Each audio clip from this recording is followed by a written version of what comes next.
Cars Rust, we've got a 2019 Ford Edge. The vehicle sat for 3 days and then was towed in because it wouldn't start.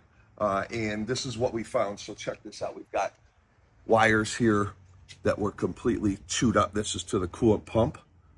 And then we're going to show you on top what's going on, and then we'll talk about what happened.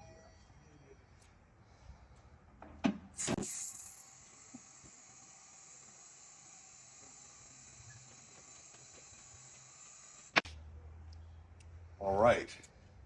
Wow, CJ said there's big poop on this one. We got big poop here. So definitely not a mouse. We're thinking maybe a raccoon or something.